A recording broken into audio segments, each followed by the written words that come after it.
আজ বলবো সৎ মায়ের সংসারে কষ্টের ছেলে। এক দেশে ছিল ছোট্ট একটি গ্রাম। সেই গ্রামে থাকতো এক গরিব ছেলে। তার নাম রাখাল। রাখালের বাবা ছিলেন খুব গরিব ও কৃষক। সংসারের অভাব থাকলেও রাখালের মা তাকে নিজের প্রাণের চেয়েও বেশি ভালোবাসতেন। কিন্তু রাখাল যখন মাত্র 7 বছরের, তখন তার মা একদিন অসুস্থ হয়ে মারা গেলেন। মায়ের মৃত্যুর পর রাখালের পৃথিবীটা যেন অন্ধকার হয়ে গেল। বাবা তাকে বুকে জড়িয়ে বললেন, বাবা তুই কাঁদিস না, আমি তো আছি। কিন্তু কিছুদিন পর বাবা আবার বিয়ে করলেন। ঘরে এলো নতুন মা। প্রথম নতুন মা রাখালকে খুব আদর করতেন, কিন্তু কয়েকদিন যেতে না যেতেই তার আসল রূপ বেরিয়ে পড়ল। সকাল হওয়ার আগেই তিনি রাখালকে ঘুম থেকে তুলে বলতেন, ওঠ, এতক্ষণ ঘুমালে চলবে?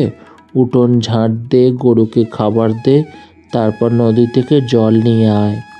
রাখাল ছোট হাতে কলসি তুলে নদীর দিকে হাঁটত। শীতের সকালে তার পা কাঁপত, তবুও সে কোনো কথা বলতো না। বাড়িতে ফিরে দেখত অন্যদের জন্য গরম ভাত রাখা হয়েছে, আর তার জন্য পড়ে আছে সামান্য বাসি ভাত। রাখাল চুপ করে খেয়ে নিত। একদিন বাবা তাকে জিজ্ঞাসা করলেন, বাবা তুই এত শুকিয়ে যাচ্ছিস কেন? রাখাল মুচকি হেসে বলল, কিছু হয়নি বাবা, আমি ভালোই আছি। সে বাবাকে কিছু বলতো না, কারণ সে জানতো বাবা কষ্ট পাবে। দিনের পর দিন রাখাল কষ্ট করে বাড়তে লাগলো। স্কুলে যাওয়ার সময় সে পেত না। সারাদিন কাজ করে সন্ধে ক্লান্ত শরীরে বাড়ি ফিরত। তবুও তার একটি স্বপ্ন ছিল, একদিন সে পড়াশোনা শিখবে, নিজের পায়ে দাঁড়াবে এবং বাবাকে সুখে রাখবে। এক রাতে রাখাল উঠোনে এক কোণে বসে আকাশের দিকে তাকিয়ে বলল, মা, তুমি যদি আজ থাকতে আমাকে এত কষ্ট করতে হতো না। আকাশের ছোট একটি তারা যেন তখন তারও উজ্জ্বল হয়ে উঠল। রাখাল চোখ মুছে আবার কাজে লেগে গেল। একদিন প্রচণ্ড ঝড় উঠল। সৎমা রাখালকে বললেন, এই রাতে বনের ধারে গিয়ে শুকনো কাঠ নিয়ে আয়। রাখাল ভয় পেল, তবুও সে বাবার কথা ভেবে হাতে ছোট্ট একটি ঝুড়ি নিয়ে বেরিয়ে পড়ল। বনের কাছে গিয়ে সে দেখল একটি বুড়ো মানুষ ঝড়ের মধ্যে রাস্তার পাশে পড়ে আছেন। রাখাল নিজে বুড়ির ঝুড়িটা নামিয়ে তাকে ধরে বলল, ঠাকুরদা, আপনি এখানে পড়ে আছেন কেন? চলুন আপনাকে নিরাপদ জায়গায় নিয়ে যাই। বুড়ো মানুষটি বললেন, বাবা তুই তো নিজেই এত কষ্টে আছিস, তবু আমাকে সাহায্য করলি। রাখাল মিষ্টি করে বলল, কষ্টে থাকা মানুষকে সাহায্য না করলে আমার মা আমাকে বকবে। বুড়ো মানুষটি মৃদু হেসে বললেন, তোর মনে ভালো তো একদিন তোর পথ দেখাবে।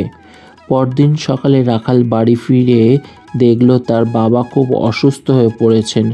রাখাল নিজের সব কাজ ফেলে বাবার পাশে বসে গেলেন।